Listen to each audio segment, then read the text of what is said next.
ഇന്നത്തെ പ്രധാന ഗുണ്ടകളെ പൂട്ടി പോലീസ്. ഓംപ്രകാശ്, പൊക്കം ഷാജഹാൻ, എയർപോർട്ട് ഡാനിയിൽ സ്റ്റെഫാൻ അടക്കം 82 ഗുണ്ടകളെയാണ് ജയിലിലാക്കിയത്. നഗരത്തിൽ സമാധാന അന്തരീക്ഷം ഉറപ്പാക്കാനാണ് പോലീസിന്റെ നടപടി. അനന്തകൃഷ്ണൻ വിവരങ്ങളുമായി നമുക്കൊപ്പം ചേരുന്നുണ്ട്. അനന്തൻ, ഇനി ഗുണ്ടകൾ കരുതലിലായിരിക്കും.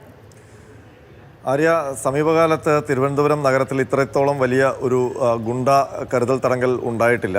ഇന്ന് സിറ്റി പോലീസ് കമ്മീഷണർ കെ കാർത്തികിൻ്റെ നേതൃത്വത്തിലാണ് സിറ്റി ലിമിറ്റിലുള്ള പോലീസ് സ്റ്റേഷനുകളിലെ വിവിധ കേസുകളിൽ പ്രതിയായിട്ടുള്ളവരെ പിടികൂടി കരുതൽ തടങ്കലിലാക്കിയിരിക്കുന്നത്.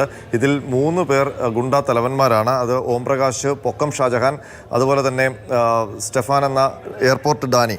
ഈ 3 പേരും 3 സംഘങ്ങളായിട്ട് അവർക്ക് നേതൃത്വം നൽകുന്ന ഗുണ്ട തലവന്മാരാണ്. ഇതിനൊപ്പം തന്നെ വിവിധ ഗുണ്ടാ സംഘങ്ങളിൽപ്പെട്ട അരിപ്പൊടി രാജേഷ്, അതുപോലെ ബിനോയ്, ജിതിൻ, കഴക്കൂട്ടം പോലീസ് സ്റ്റേഷൻ പരിധിയിലുള്ള അഭിലാഷ്, പോരാട്ടം വിഷ്ണു, അങ്ങനെ കുറേയധികം ഏതാണ്ട് 82ഓളം കുറ്റവാളികളെയാണ് 82ഓളം കുറ്റവാളികളെയാണ് ഇന്ന് തിരുവനന്തപുരം സിറ്റി പോലീസ് അറസ്റ്റ് ചെയ്ത് കരുതൽ തടങ്കലിലാക്കിയിരിക്കുന്നത്.